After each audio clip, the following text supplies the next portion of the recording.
All right, and welcome to episode 15 of Dude, What's the Bid?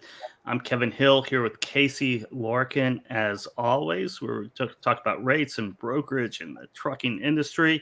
We have a very special guest on today, Omar Singh from Surge Transportation's joining us. How are you doing today, Omar? Doing all right, Kevin. Good to see you again. It's been a while, so we just spent a few minutes catching up. It's great to see Yeah, you. Yeah. yeah, it has been a while. It's been a while since we've been on Put That Coffee Down, and since we've done that, but it's great to see you. Great to see you back in action as well. We'll get to that in a few minutes, but let's talk about the freight market right now. Let's talk about rates. I think Casey has some rate data. I've been hearing about record imports into the West Coast for a little bit now, and we'll mess that up. Yeah, for sure. Definitely seeing the record imports. Always good to see that. This last time we saw that, it was a leading indicator. So hopefully we start to see rates start to kind of respond along those lines as well. We're looking at rates from last year, right?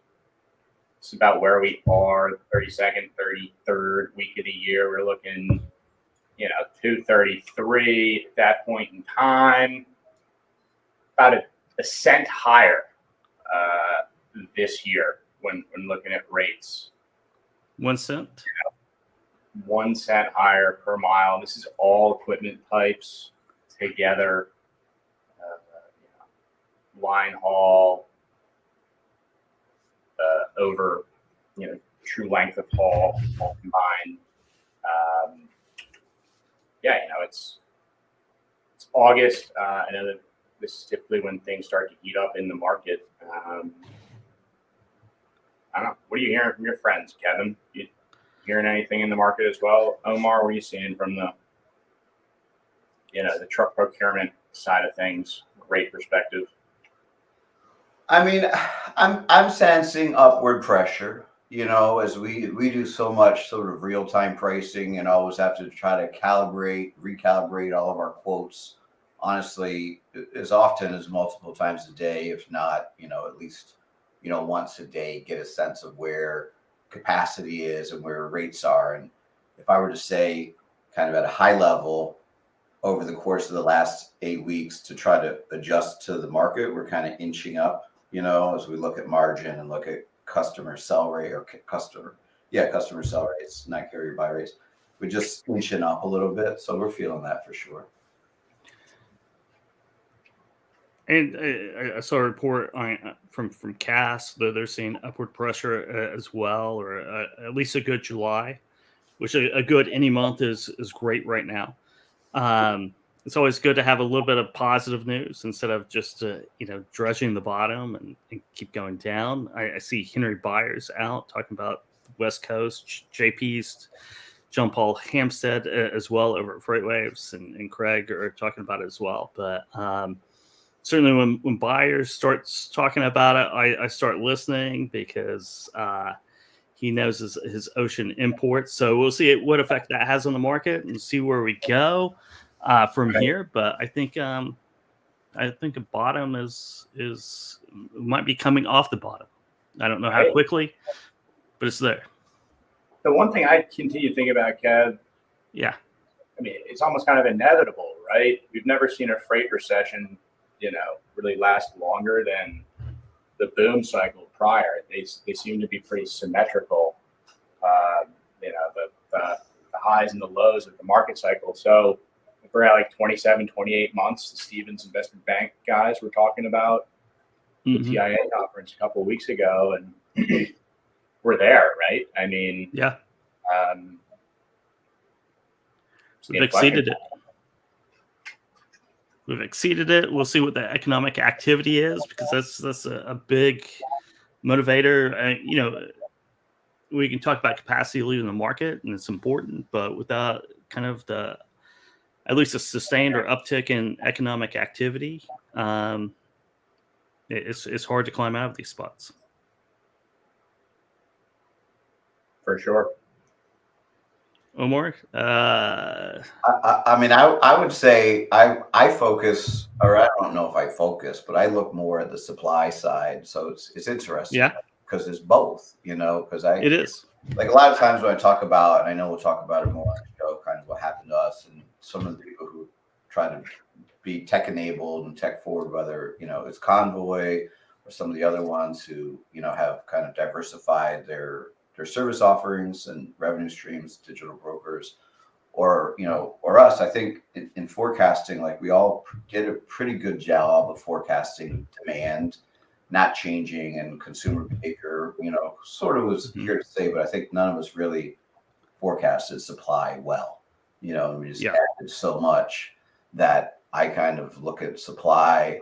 You're looking at demand more, but if you know, if demand just stays where it is and supply corrects, I guess correct or adjust, you know, is the Yep. word.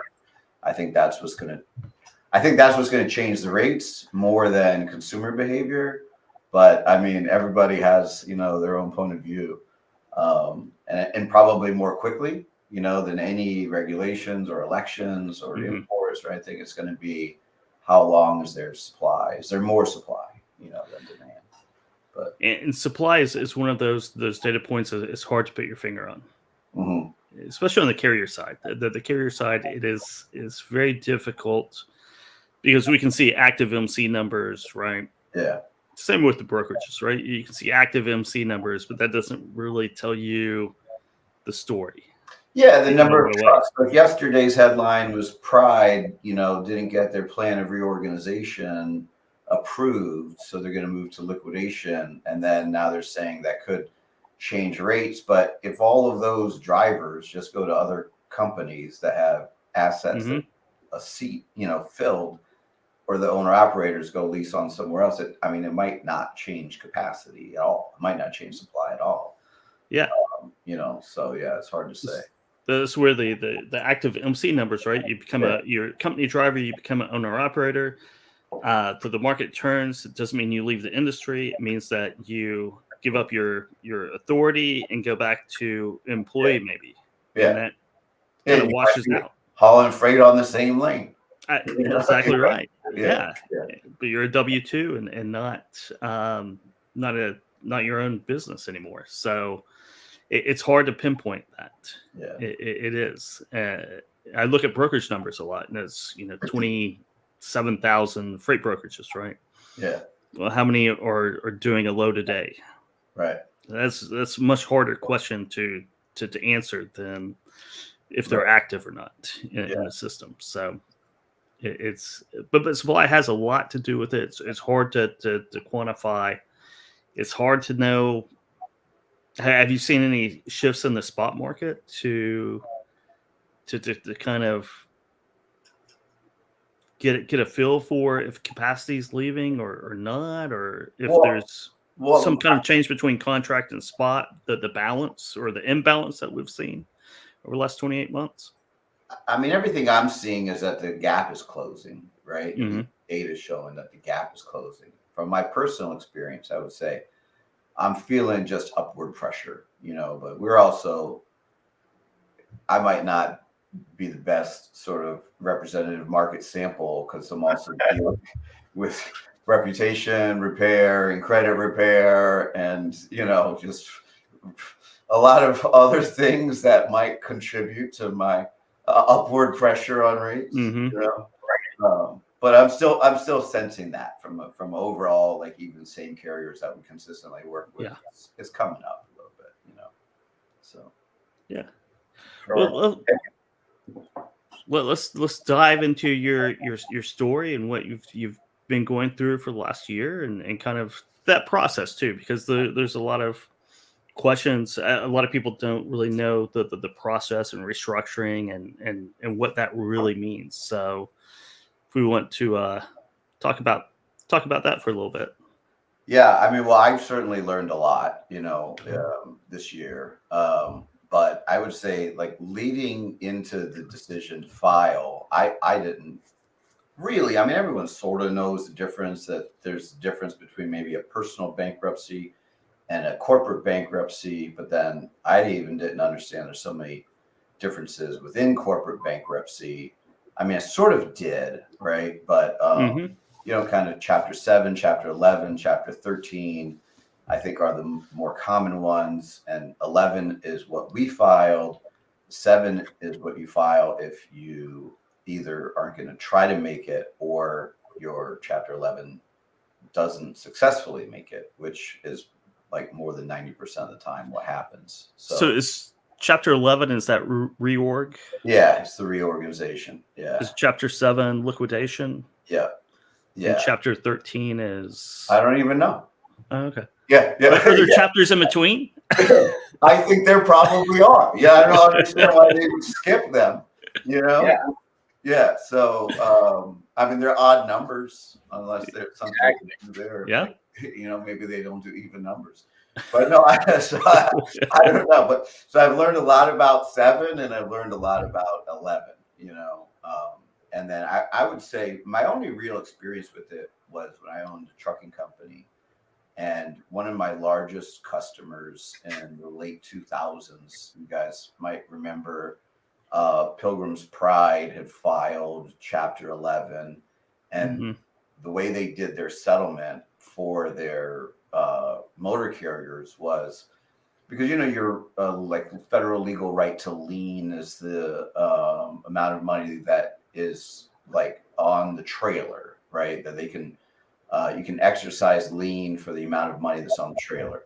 So the value of the product. So what the settlement was, the day after they filed, like whatever's on your trailer, we'll pay you for, because we don't want to, you know, kind of have that issue. But anything more than that, we're not going to pay you for.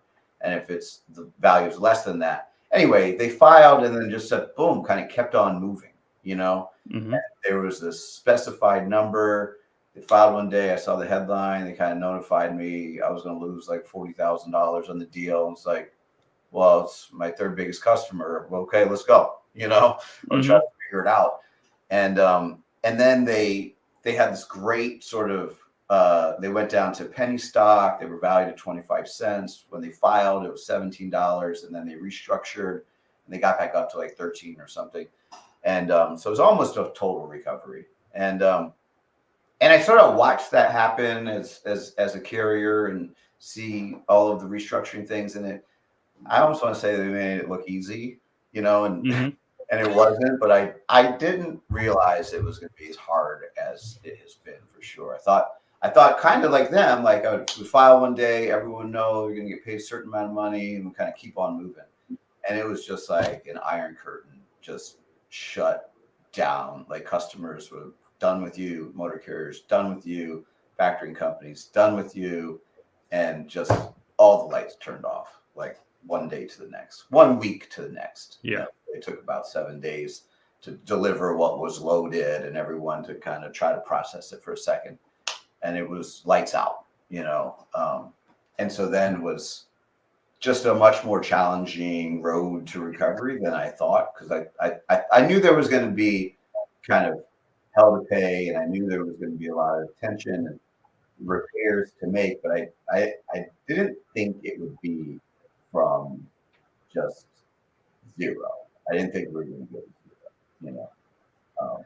So that was certainly unexpected, or not like a pulse. Yeah, so barely like a little pulse, you know. Yeah. And you're right at the precipice of Chapter 7 and Chapter 13, right? I mean, was that a process that took weeks to figure out or months to figure out? What? Like which one to file? Or not which one? Yeah. So I guess which you're one? clear. I guess. Oh, God.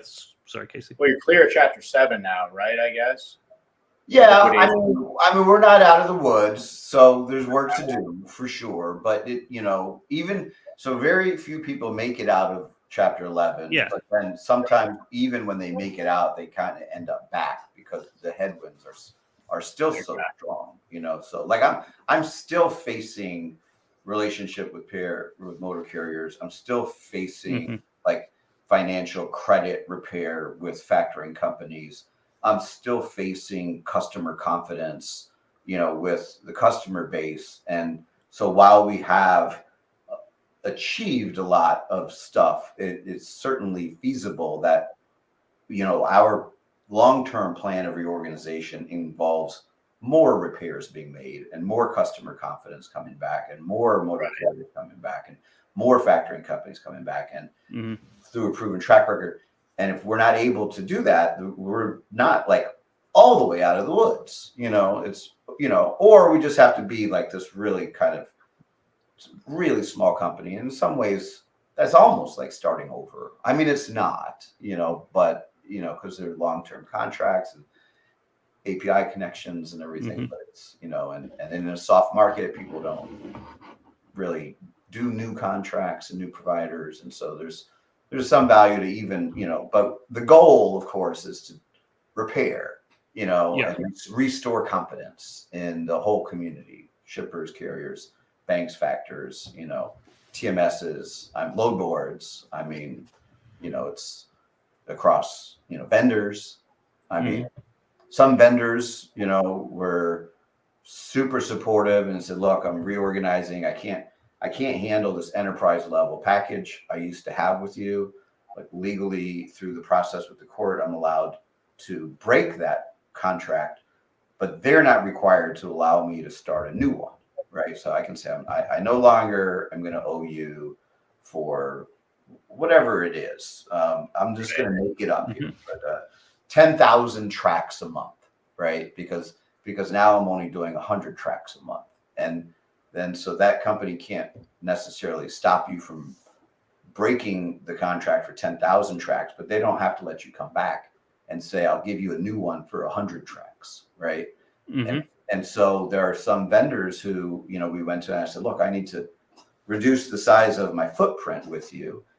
And they said, well, good, just be here for me when you recover, because I'm going to work with you all the way through this process because I know you're coming back. And when you come back, just stay loyal to me like I'm staying loyal to you right now.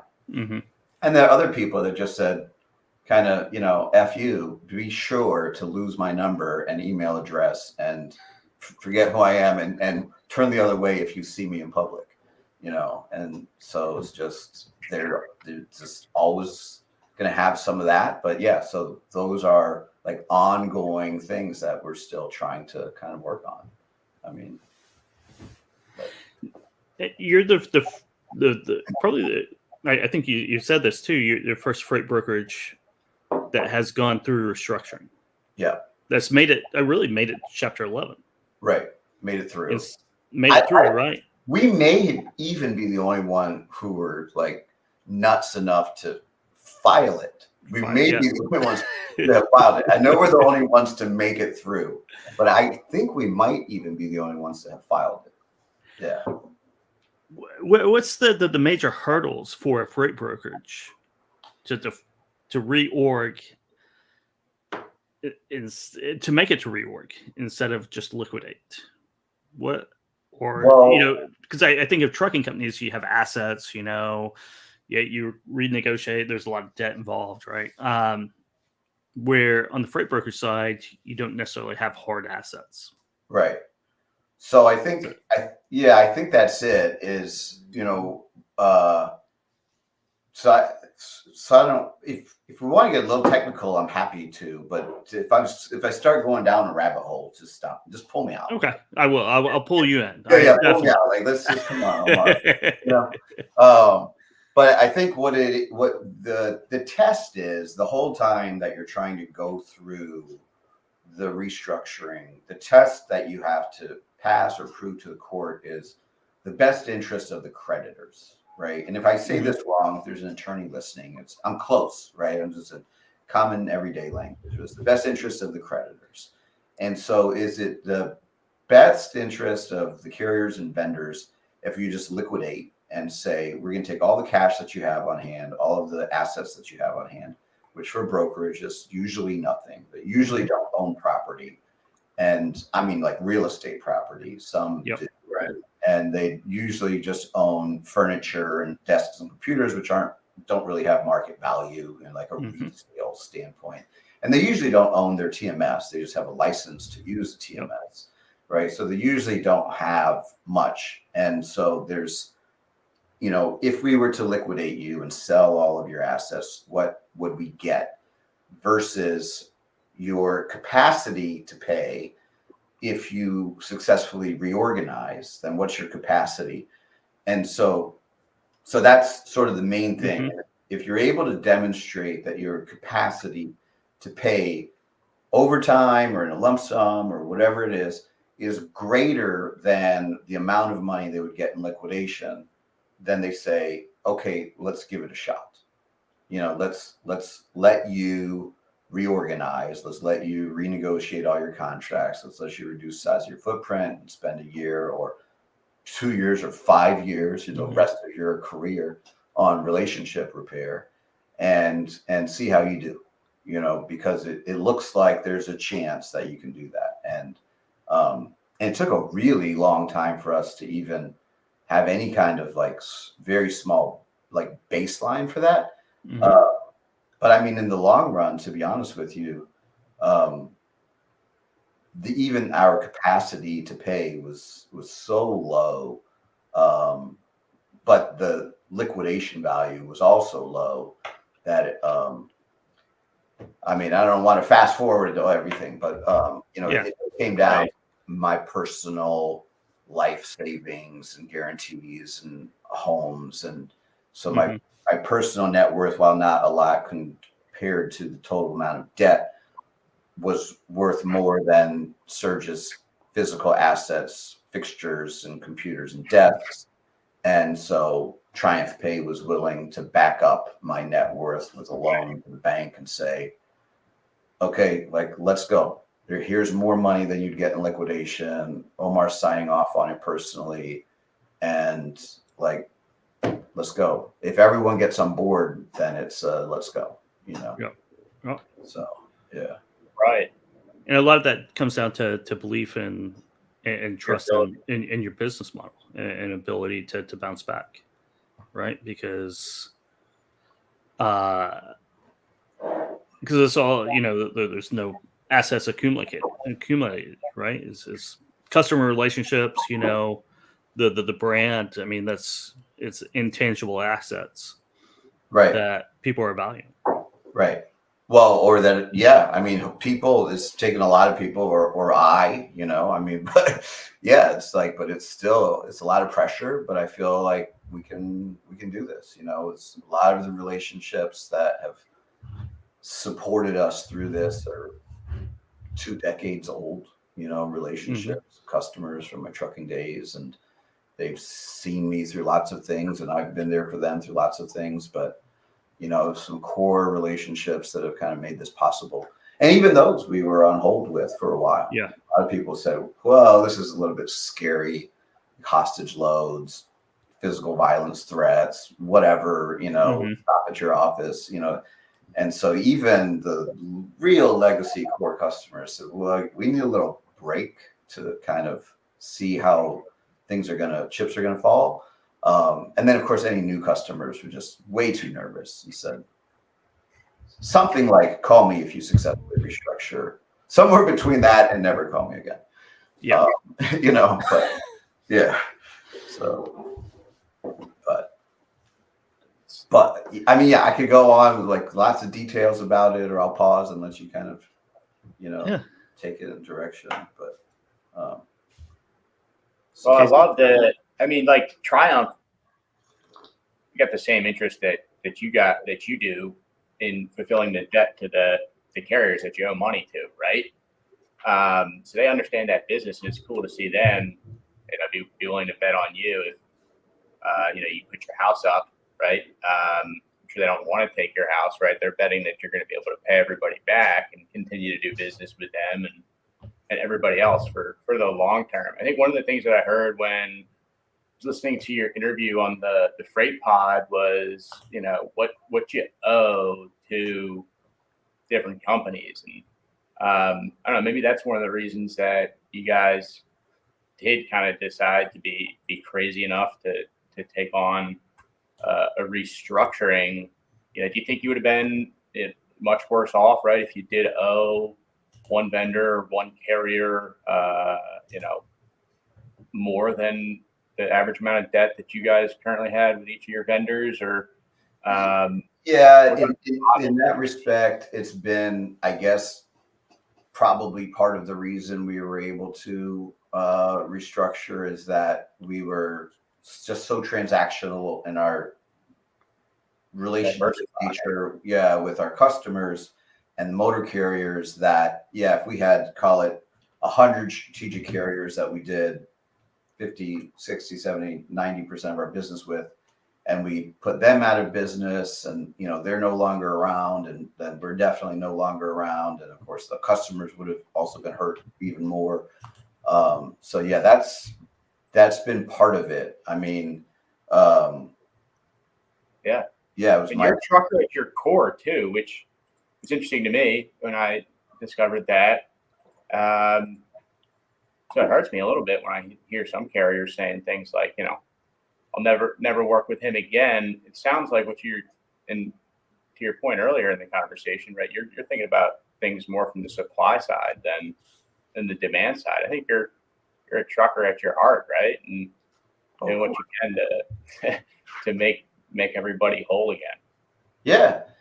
I mean, that's, I think one of the main points is that's my goal is I would say, I know for certain that, and while it's not a good situation, that everybody that's been affected by this is better off than if I had just shut my doors and left town, except for me, maybe, if we make it, then I'm better off also. If we don't make it, then I'm not. But I mean, the banks are able to recover more, the factors are able to recover more, the motor carriers are able to recover more, and still also have a pipeline of people who can answer their questions or guide them through the bankruptcy process to maximize all of their collections.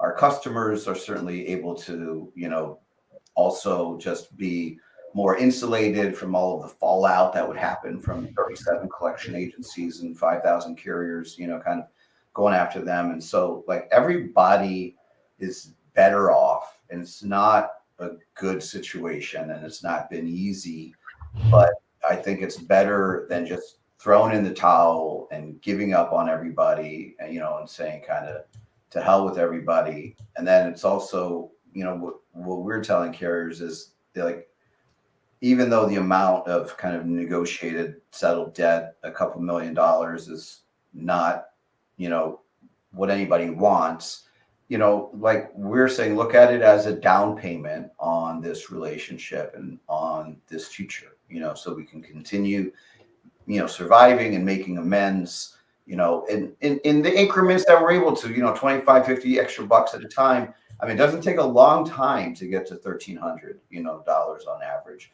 And it's certainly not as good as having gotten paid all up front, but I think it's better than just shutting the doors while you still have some money in the bank and going and doing something else, or selling your tech and keeping that money, or whatever it is, that people do in these situations,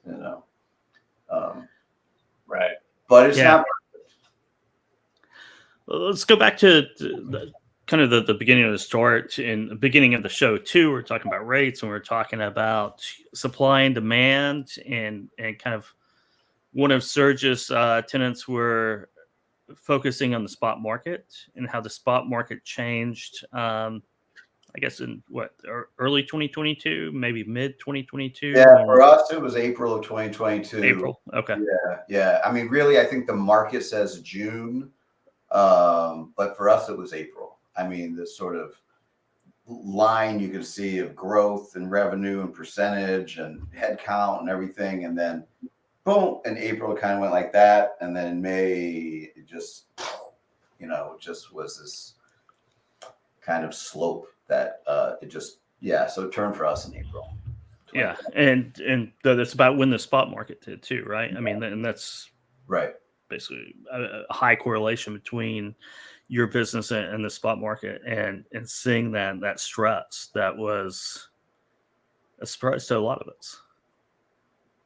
Yeah, I mean, our whole business model changed. Not the model changed. Maybe the model should have changed, but So Dynamics did, right? yeah. So you go kind of think of March 2022, our average line haul or average file size, average load, whatever you want to call it, was $3,000. So we're more like short and medium haul, a little bit less competitive in the long distance, $8, $9, $10,000 line hauls. Don't do a lot of that. And then so average file size was $3,000, and then our average margin was 10%, which is, I think, any market-based pricing real time. So you're always going to be around 10%.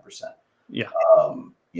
And then sort of within a 60-day period, you go from file size of $3,000 to $1,500, and then margin percentage on the $1,600 of 10% to 7 or 6%. And it's like just complete wasteland, financial wasteland, You say 6 days? 60 days. Okay. 6 days. Yeah. So it's still quick. Yeah. It's still quick. 6 days is just like on a dime, but 60 days is still very quick. Yeah. And then so nothing works anymore. Any modeling that you had built around like headcount, office size, overhead, number of tracks, right? Number of user licenses in your TMS, just conference sponsorship. I mean, compensation, commissions, just nothing worked anymore. It was completely wrong. Everything was wrong at that point. So, and it happened fast, That is fast because 60 days. We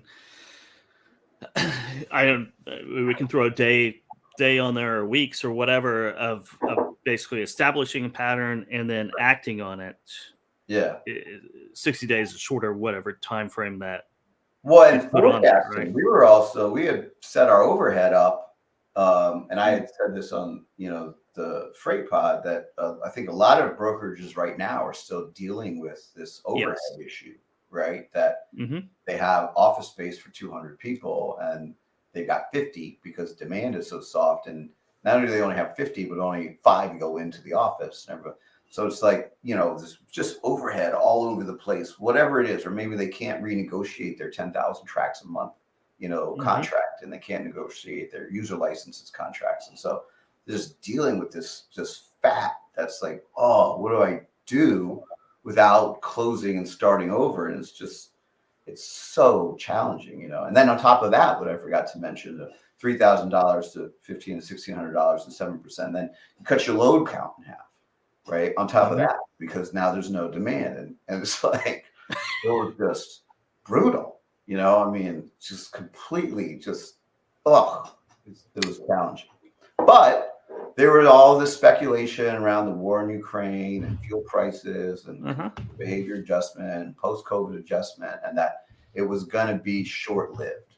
And so it always was like, we got money for 90 days and then it's going to come back. And we got money for the next 90 days and it's going to come back. And then it's like, oh, I think we're starting to get in trouble. And then that next 90-day sprint was when we said, all right, we got to bring in like some outside money somehow or another, because we thought we could do 1 or 2 90 days, but we can't do 2 more, So anyway, it's tough to make that. And I'd like to hear your thoughts on this, especially it's hard to make those adjustments as a business owner or whatever you're leading, right? It's hard to make those adjustments, and it doesn't really even come down to pride or this is how it works. It's recognizing it, the pattern or the new reality of the situation, right? Pivot. And then making those changes. Sometimes you want to battle through it. Yeah. In a lot of ways, right? Sure. I mean, it's just the uncertainty of it is just mind-boggling. Yeah, and there's so many like levers there or factors to consider, which I think the one that caught a lot of us is that it's just going to be a short-term thing. Yeah. So now that I've invested all of this time, money, resources, hardware, software, in getting the team to where it is, why would I cut back? Yeah, cut back, close an office, lay off 100 people. If the market's just 90 days away from turning around, and then we'll Yep. be like have well-trained staff. It's just a humming office and everyone knows what's going on, and we're just going to come back and we're going to make it, so that's like was the first one. And then I mean, I hate to admit it, but when you realize, okay, maybe the market's not coming back, then it is super emotional to lay off 250 people and close offices and take your signs off the walls. And it's hard. It's really hard. And from my conversations with a lot of different freight brokerages, 2023, everyone went through that. Right. Everyone. I mean, like, seriously went through it. That mismatch of overhead and when this is going to end, when this is going to bottom. Right. And no one could predict anything, right? No one had a good forecast. And I thought you saw a lot of turmoil in the market in 2023. 2024, I think it became a little bit predictable again. And when I say predictable, that doesn't mean it's a good prediction. It's more of the bad predictions, right? That you really want the numbers to come out to, but they are. But it was at least a little bit more predictable. You kind of knew the situation you were in if you're an owner of a freight brokerage. Yeah, I mean, I'm understanding what you're saying. I think from as long as I've been doing this, the market's always been a little bit predictable. Mm-hmm. You kind of get 3-year cycles. You start seeing swings at 18 months, and then you kind of know that you're in a 3-year cycle market. And then COVID hit, and it's just a once in a lifetime change on demand. Literally a once in a lifetime change on supply. Right. And then a once in a lifetime correction on supply and demand. Yeah. Which, I mean, if you think about it, if I use March as my year, it was 24 months of once in a lifetime up, and now essentially 24 months of once in a lifetime down. And then we're kind of hanging out at the down, for a minute, but I don't think it's going to be a fast correction. So we're literally living through a once in a lifetime event that just 1 in 100, the 100-year flood or the 100-year storm is what we just went through, and kind of now we're reset back to normal, right? And now we need something else to boost, right? In 2018, it was hurricanes and ELDs, right? Right. Then you had COVID, and now what's next? What's going to be the next impetus? And right. I mean, who knows? But something will come along at some point. Yeah, or just supply bleeds out. I mean, I don't know. It's not pretty, but it is. It has been hot lately, and hurricanes are brewing. I mean, but who knows? Not that anybody wants hurricanes. I mean, true. So true, especially down in Florida. Yeah. Casey's moving to Jacksonville. It might be. Hopefully, everything's cool there. Hopefully, it's good. Fingers crossed. Fingers crossed. So not too scared of a hurricane. Hopefully, Hopefully, that wasn't a secret. We were chit chatting before the show for a few minutes. Yeah. No, not a secret. Yeah. So you can go down there. You're not going down there to hide. I blew your cover. Yeah. So. No, man, shout it from the rooftops. Yeah. Jacksonville is the bee's knees, the cat's pajamas. Yeah. So it's nice down there. The cat's pajamas. I've never heard that before. The cat's pajamas. Really? No, I haven't. Maybe a generational gap there. Have you ever seen Pineapple Express? Yeah, I need to rewatch it. It's been a while. Classic Bill Hader scene. Anyways, neither here nor there. Nor there. So Omar, what do you think about the record West Coast imports? I keep on hearing about it. Keep seeing graphs on it. And I know personally, I know the build up to it. And kind of pays off. But do you think that'll affect the domestic trucking market? I don't know. I try to sort of be informed and pay attention. And I would say that historically, my rates out of California, like I will quote higher rates because it's just such a volatile market between produce and imports and, everything. And so I don't know that I have a really good handle on California and the West Coast, except that it's so volatile that I sort of generally price myself out of the market there because, it's like you win a load and you lose $500 or something. And so like on our API tool, we have California jacked really high, right? Mhm. And then 2 days ago, we just won 17 loads out of Riverside. Same lane on the same day. It was like, oh crap, but we made like $50 on them or something like that. So it wasn't too bad. But that's a result of this really high, jacked rates. And maybe that's because of imports. Maybe it's just because of summertime. Maybe it's because of a blip. I have never really been able to get a good handle on more Southern California than anything. And so I wish I could tell you something that, sort of was like the aha moment of what's going on and what's going to happen with container volume. And I think I just saw there's a shift from Canadian ports to these ports, and everyone's saying that the cost is because of the Red Sea issues, not because of volume and demand. And, but having said that, I have very much had my head down focusing on restructuring and our customers and all Yeah. those years. And so those kind of like West Coast imports, and they're very peripheral for me. And I'm like having my head down and I'm trying to get through this sort of sound barrier, if you will. We're just like in the middle of it, And so kind of I look at that stuff and go, maybe one day I'll pay attention to it if I'm still around, So. Are you running? I guess you're running the same business model as before on the spot market.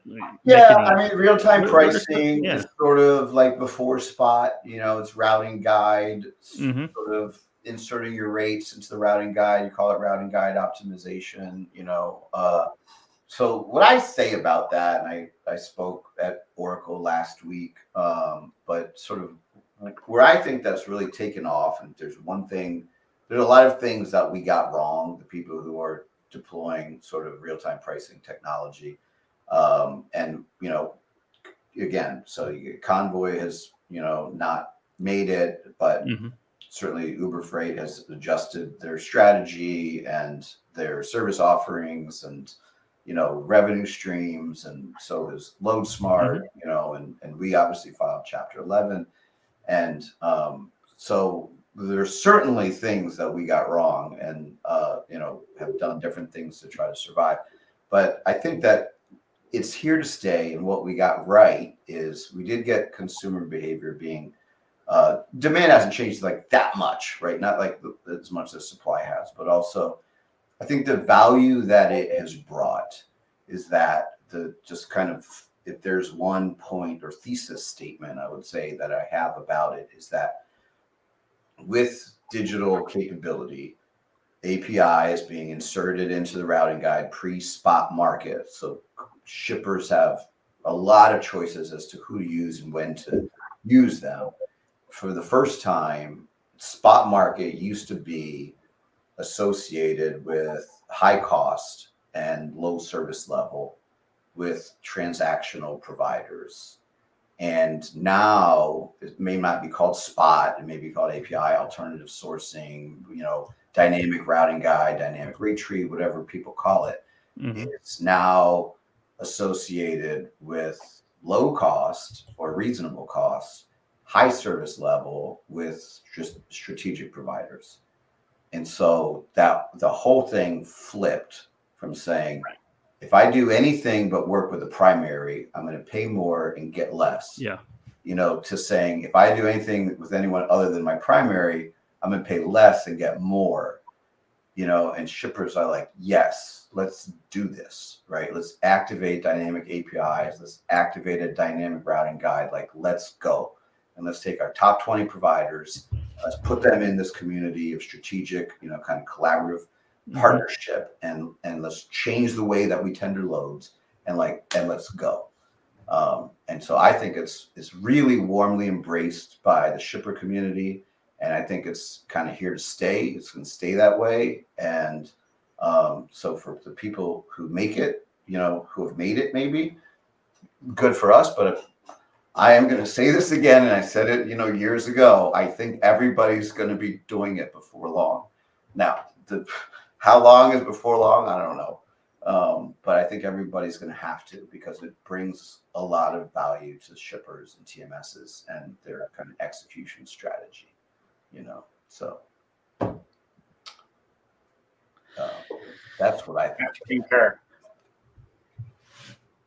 Yes, it seems like with the I guess digital focused brokerages, it's and the business model, it's kind of when you look at financial crises, right? I mean, we were talking about it earlier, 100-year storm, once in a lifetime event. It's hard to maneuver out of that sometimes. Yeah. I mean, in well-run companies, well-run companies with really smart people, getting paid to think their way through it. Like, it couldn't happen. And it's always amazing to me too how fast these things happen, right? You always they always close from one day to the next. It always goes down that way. Since I remember, the Great Recession, 2008 and 9, and all the way through everything that we're seeing now, it's just always one day to the next. It's just kind of, because I think, like to what you were saying earlier, it's so hard to admit, to change, to just accept what the numbers are for some reason, because it should be the easiest thing. It should be the easiest thing to do. That it's like they hold out until there's no more money for fuel, and then it's just, that's it. You're done. And trucks are left on the side of the highway. I mean, I've now seen it happen, for 15 years, and it's just 18 years, and it's just it doesn't change, because it's so just like shocking to the whole team to go, this is really happening. And there's something we can do. There's something we can do. It's going to change. There's somebody's going to come up with money, or something's going to happen, and it just doesn't. And they like accept it when there's no money left, and just close. It's nuts. It is nuts, and it's not restricted to trucking or logistics. You can see that in every industry. It all happens exactly the way you just laid it out. Yeah. So drivers have to find their own way home. There's park on the side of the road. It's like, it's crazy. But at least Pride, I saw the headline today that they were in 11, so they were allowed to continue operating. And then I think, if I'm not mistaken, they rejected the plan of reorganization, so they're going to liquidate, but they are going to operate like, I don't know, I'm going to be wrong, but like 2 weeks, just to bring everybody home and bring all the assets home, so that they can sell them in liquidation and keep them in good shape, Whereas normally, if you just close, it's like, well, there's no trustee who cares about the value of the truck, and they just get left, And what a scramble to go all over the country and find trailers and trucks that were left on the side of the road, or at distribution centers of your customers, shippers, receivers, trailer pools. It's just, never pretty. Yeah, it reminds me of Celadon, where that was happening en masse, right? Going out and towing trucks. Right. Yeah. Yeah. So, and well-run companies, right? I mean, it's just like, how does this happen? Right? You go, how did it happen? And it just, I don't know. It's, but it's common, unfortunately, It is. It really is. So. Casey, what are your thoughts?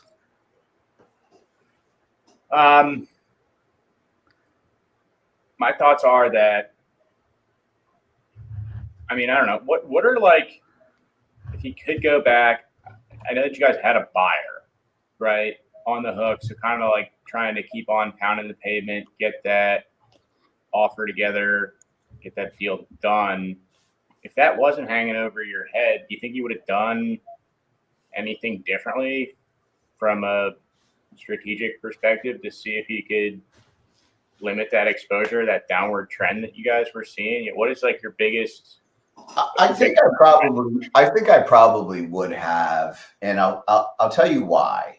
You know, there's and also like I did feel like we were sort of veering very far in the direction of market conditions and rates and all that. But I think you guys want to talk to me more about some of the bankruptcy and maybe some of the details. And so if you want to like kind of refocus, I'm just happy to get into however much detail you want to about that. Again, I don't want to like bore your other listeners or you guys, but because we're going to meander wherever we want to go. Yeah. It's all I've done. Right. Like, how do you avoid this scenario, right? If you're, you know, another hard charging guy out there running a brokerage, you know, like I'm a guy too as well that likes to bet on myself, and you know, maybe I got rose-colored glasses about things sometimes.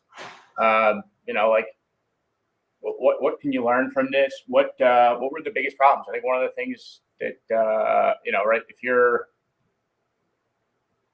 I think, were you ahead of your time maybe with the dynamic pricing a little bit? Were there not enough shippers with the direct connections tendering their freight that way to eliminate some of the volatility in the market? Does that eventually get you there someday if more of those connections are made? I got a lot of thoughts. So Yeah. Relatively. Well, let's start with your first one. You know, would I have made the changes? And the reason I think I would have made the changes is not necessarily just kind of on my own, you know, but so I always had, as we were growing and getting our logo and brand out there, you know, and integrations, I've always had sort of prospective bankers wanting to take you to market and say, you know, we're going to get all this money for you and stuff. And I never really wanted to sell. And that's also potentially part of the reason I missed the height of the market, right? It's because I did have my team. It was like, come on, sell. It's like, what are you talking about, man? Like, I love transportation. It's all I've ever done. You have never been a W-2 employee for anybody except a trucking company. Like, it's never happened, except 1 year I was a teacher, you know, so Ravenswood City School District in East Palo Alto. That's it. This is the only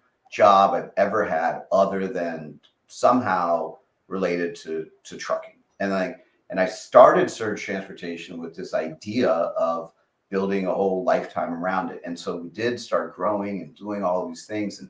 And then I had this team that was like, okay, Sal, get out. They're like, what do you mean? I don't want to get out. Like, this is what I enjoy. This is what I want to do with my life. So we kind of missed certainly the peak of the market in that respect. But then when I realized I needed help, I did start talking to some of the bankers, like, all right, but maybe let's do something here, right? And but then I had that buyer that gave a letter of intent and or interest. At first it's interest, then intent. But if I hadn't probably engaged, and we engaged with them outside of a process, outside of any bankers representing us or anything like that. So it's just on my own. But if you said, if I hadn't had that buyer, I would have engaged with one of those teams who I felt really comfortable with and ended up kind of trying to go to market in a distressed sale, and then kind of staying in touch with for a long time, who was able to kind of coach me through a lot of the decisions and strategies that helped us kind of turn the corner, you know? And so I think I would have probably really done that in January of 23 rather than trying to do it in a distressed situation in June of 23. But so, yeah, margin management, you know, just focus on sustainable freight, you know, kind of be big boy enough to give back loss leaders, losing loads, losing awards that you receive to try to get your foot in the door. Right. Control overhead. I mean, these are like such fundamental, basic economic things that they sound simple, and to a certain extent they are simple, but when you get caught up in this, well, now I have a buyer who doesn't want me to make changes, or I think the market's going to come back in 60 days, and then that goalpost keeps moving, so, you just make bad decisions. But yeah, we certainly could have turned it around up until, I don't know, maybe as late as March. Maybe as late as March of 2023, we could have turned it around. But then you have to accept, right? So I'm going to just focus on very sustainable freight, which means I'm going to go from 2,000 loads a week to 500 loads a week. Right. Which means I'm going to go from 4 offices to 1 office, which means I'm going to go from 280 people to 20 people. And then like, you got to make that decision. And that's like what we were saying earlier. I hate to say it's hard, and maybe that's where larger companies who have multiple inputs of sort of decision makers, can, I don't know, the CFO and the COO and the CLO and the CMO can go to the COO and say, this is what has to be done. And you're forcing your hand. You're doing it. Right, exactly. You got to hire a CFO that's going to tell you some shit that you don't want to hear. Yeah. Right. Yeah. And then that's sort of, you get all this negative publicity around the layoffs that have happened in the last couple of years by the companies that do have those teams. And so this is what must be done, or we're not going to be here, and I went down this path of what must be done is satisfy this buyer, or we're not going to be here in many ways. At the end of the day, it's on me. I'm not trying to say that it's not, but I had this idea that everything was going to be okay if we closed. Carriers are going to be okay. Customers are going to be okay. Employees are going to be okay. Everyone's going to be okay. We just, let's kind of hold this path. We're going to close, and everyone's going to be okay, and didn't happen. And it's my fault. I'm not trying to say it's the buyer's fault. You guys probably know lots of deals just didn't close in 2023. They had started in 2022, and every performance, went down, and they didn't close. I didn't get wrong. I didn't get tricked. I didn't get duped. It's on me. But lots of deals just didn't close. So it's hard for anyone to say to accept. Maybe that's not the best word for it, but to realize that my company was valued at X, right? Or my equity was valued at X, and now it's valued at Y. Yeah. And it's not above that. Right. It's hard to comprehend. Well, it's hard to accept and to live that new reality until the market moves again. Who knows? Right. Yeah, if we make it, and and also like perspective is nuts, because then you start like, at least my perspective and all, just confession, then in my head I'm like competing against, well, Molo sold for this, and Arrives raised that, and Convoy's valued at this, and I think my tech's better, and I think our business model's better, and so it's like your perspective is nuts, and you go like, well, I want to win because I think you're just crazy. It's just literally lose sight of like almost reality, everything, perspective, So, so I certainly had that experience. Agony and the ecstasy. Yeah. Yeah, it's a crazy guy like that to get something going off the ground in the first place. So it's a classic catch-22, right? Mm-hmm. Yeah. So, but like I said, I think all of us, and we're still predicting when the market's going to turn. Here we are 2 years later, and we're all still predicting. Yes. Do you have a 5-year goal? 5-year outlook? Oh, I won't say a prediction. I won't say a forecast. Let's just say, So goal for me, forecast for the industry, or like goal? No, for you. Yeah, yeah, Not for the industry. I right, mean, yeah, I yeah, wouldn't ask anyone that. yeah, Where the industry is going to be in 5 years. Where yeah. would you like to be in 5 years? I mean, I think it would be great if we were able to restore customer confidence. I think it would be great if we were able to restore motor carrier confidence, and of course, factor confidence, and even if we just reactivated sort of the 120 customers who turned us off, right? Um, we would probably in a couple of years be back at $200 or $300 million run rate. I feel that the kind of vibrations I'm getting from the industry is that people are supportive and encouraging, and kind of want to see this story end well, and as many carriers get as much money as possible, which is part of like our profit sharing plan with them and our goal of giving them a little bit more at a time on each load. And so I think a lot of shippers are really supportive of that as well. And so I think there's a chance for us to kind of restore those numbers. But my focus is going to be like more on quality, more on sustainable margins, more on kind of delivering almost a little bit of what I used to have, was like a little bit more of a Yeah. boutique service level, boutique pricing, kind of boutique, very close relationship with customers, and not just customers at the top, but I had time to go and visit. You take a large national shipper with footprint everywhere and go and visit their facilities and talk to the transportation managers or just the facility managers, and like really develop relationships and have a good well run machine.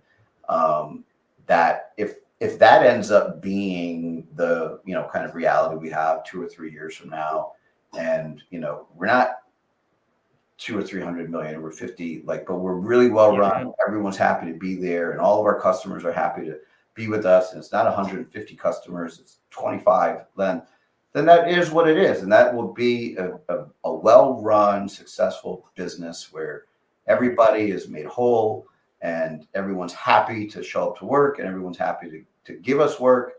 Like, that's my goal. Yeah. I don't know if that's sexy enough for like PE people, like, to say, oh, let's go to $1 billion. If we do, great, and if we can attract a C-suite that is like competent. I have a new CFO starting next week that I'll make an announcement about probably tomorrow or next week. If we can like kind of slowly and deliberately build a team who can pull it off, then that's cool. That's great. But if not, we're going to just still be a well-run business and, just do good for our customers and our employees and, hopefully the community. But yeah, so I'm open to either. I just want to have a well-run organization, And that's a key, deliberate. That's a good word, right? Right. Is slower, more deliberate, and I guess stronger, right? Yeah. I mean, right? You have that foundation in place, and Yeah. and to make sure it's a strong, competent C-suite, and slower instead of faster, and slow is smooth and smooth is fast. Yeah. I mean, I have one large, API customer who turned us on last week. And so over the weekend, I was reading their 48-page, carrier handbook on everything from communications and accessorials and timing of accessorials and automatically approved accessorials versus the ones that require approval, and how much time you have, right? And so those are kind of normal things. But like, even, I learned things even in just taking the weekend to read that this past weekend, and they're a very long-term customer. I mean, there was an update, right, to the manual too. So, but it's like, oh man, that would have just avoided so many problems if I had had the time to read that before, or if someone else had. Because what happens is you're growing quickly, so you go, hey, Kevin, I'll just say Kevin because I don't want to throw names out there, right? Hey, account manager, read this, right? And you go, okay, I'll read it. And then you assume that they do. And then you assume they know what's on page 28 as it applies to reworking loads after it's been rejected and what automatic amount. But, they don't. No, everyone's too busy, and so I want like our customers to have that experience that we're not just ringing an alarm going, oh, what do you want me to do? It's like, it's on page 28. Like, it's on page 28 what we want you to do. And it's on page 28 that we're going to pay you. And you don't even have to get authorization before $1,000. If it's above $1,000, you have to ask for authorization at the time that's happening. And we're going to authorize it.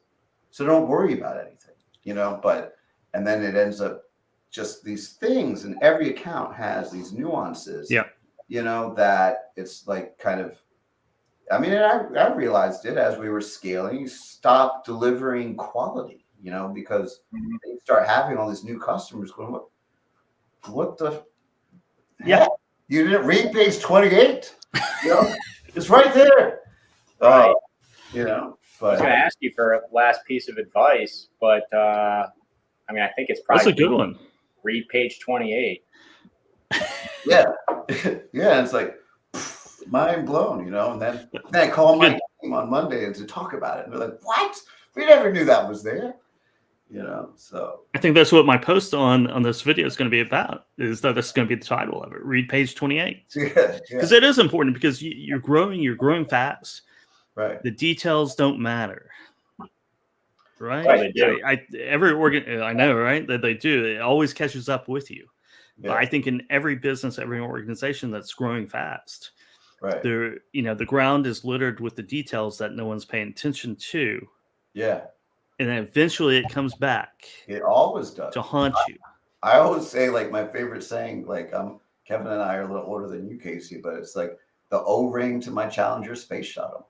I mean, like, seriously? That's what blew it up? This little piece of rubber that someone didn't push in, like, far enough because they were rushing, and the whole thing just like blows up in smoke. The 5-cent O-ring? Are you serious? Yeah. But like, that's it. That's the little detail. Yeah. And now you explode and you're done. So yeah, it's brutal. I remember studying that one in organizational behavior class in college. Right. I'm sure NASA's O-rings cost more than 5 cents, but you know what I'm saying, right? I think there was something about them like trying to reuse them, and then when they launched, they were get oblong, and then you had to hang them. They were trying to hang them to get them back to be circular. It's unbelievably janky. There's actually, I don't know if it's still on Netflix. There's a great documentary on that. Okay. Right. Yeah. I watched it about a year or so ago. I don't know if it's still on there, but it was all about the O-rings. Right. Yeah. Yeah. And it's crazy. But so we had a lot of that. And I would say I've always been so boutique-y, and just so invested in the relationships and the complexity of the supply chains with large customers and going out and meeting. Everywhere I would go, I'd always stop at a plant, right? If I go on a family vacation in California, there's 2 locations here, like, let's stop, right? And then it becomes a tax write-off, of course, because you're working and we kind of have all that stuff. But then it's like we hit this point in 2021, we're always selling on value, and we're selling on service, and we're selling on like execution, right? And then it's like, then we start onboarding customers and losing them, because they're like, you're not doing a good job. And it's like the first time, right? Because you're just not hitting the details, right? And it's like, oh, what's happening in this company? Like, we just lost 2 customers. Like, how did that happen? It's never happened before. And then but it was always those details. It was always, proper ETA, right? Because we pull the pallets from the freezer, onto the dock based on your on-time ETA. And if you just tell us 2 hours ahead of time, we won't pull it forward. And so now you may just pull it forward and you're clogging the dock and we can't get other trucks loaded. If you just told us, we wouldn't have pulled it forward. And now we got to pull it back. And so now you cause detention for 6 other trucks. And then we got to pull it back and put it back in the freezer. And now it's all, it's just like, why didn't you just tell me to? Like, I'm not even saying don't be late. I'm saying don't fail to tell me. And So it's just like this unraveling of quality is just the growth sort of was too fast, too, quickly. And, and it's like, oh, what are we doing here? And you got to be kind of big boy enough to, at least I should have been, to say, stop growing. Like, why don't we just stop onboarding new customers for a year and let's figure out what we've got here. Let's stop selling. But then what do you do with your sales team? That's a hard thing to decide. Let's stop, right? And then, let's figure out their billing nuances. Let's figure out who wants all in on spot and who's going to add fuel. Let's figure out who wants, line haul only on real time. And let's figure out who's got, these nuances of what field has to get mapped to where in order for the invoice to get approved. And, it just became so complex so quickly that, the details are all just laying there and we just were picking them up. And, here we are. Yeah, it's hard to be mass market and boutique at the same time, right? Yeah. Yeah. Grow fast and be detailed oriented. It's right. It's the oxymoron. Yeah. Good luck with that. Yes. So, many have tried and many have failed, but it seems like an awesome number of different lessons that right. you've learned from this one, especially read page 28. Yeah. Read right. page Yeah. 28. Yeah. The O-ring to my challenger. Yeah. Cool. Oh, thanks, Omar, for stopping by today and joining us here on Dude, What's the Bid? Yeah. Well, thank you for having me. It's great always catching up, Kevin and Casey. Good to meet you. And thank you for the opportunity, just to kind of share a little bit more of the story. And thanks to your audience for listening. So look forward to seeing you guys in person. And Casey, you in Jacksonville, Kevin, wherever we end up, man. Yeah. So, all right, guys. Cool. Forward to it, Omar. Thanks, Okay. man. Thanks. All right. Bye. Bye. So, Casey, what do you think? It's an What's only in way store out. for us? Only way out is through kind of guy right there, which I love. Same. Could have been easy to,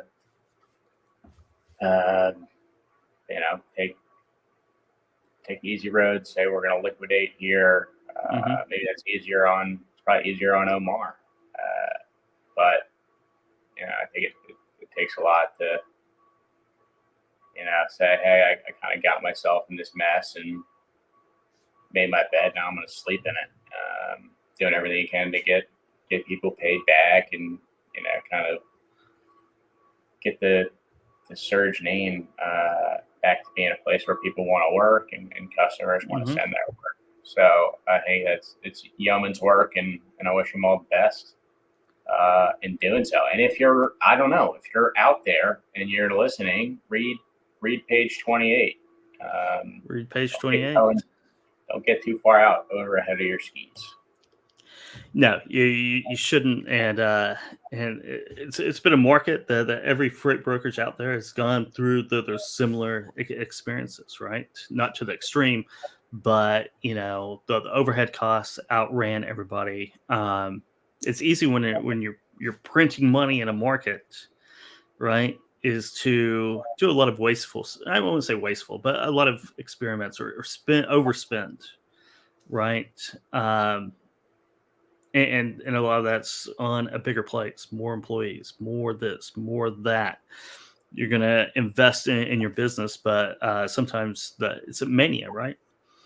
And you see it time and time again in all different industries. You have these manias, and you see it in the oil business quite a bit, right? When oil prices are booming, man, they're drilling everywhere. And then, they overproduce, crashes, and everyone's in a pickle. So one of those things. For sure. So what's the market going to do? What is the market going to do? Yeah, in the next week before we get back here next Thursday. That's a tough question, Kev. I'm not sure. Yeah. What do you think the market's going to do? I don't know what it's going to do in a week. No idea. It's going to do whatever the market wants to do. But with that, we have some great guests lined up, and we have some that we need to schedule and get our calendar up. But we'll be back here next Thursday. Yeah, certainly. And we are up on Spotify. Like and subscribe. That's right. Dude, what's the bid? It tells me that it's up on Apple, but I can't find it anywhere there. So Spotify, it's free. Like and subscribe. You bet. Until next week, see you guys.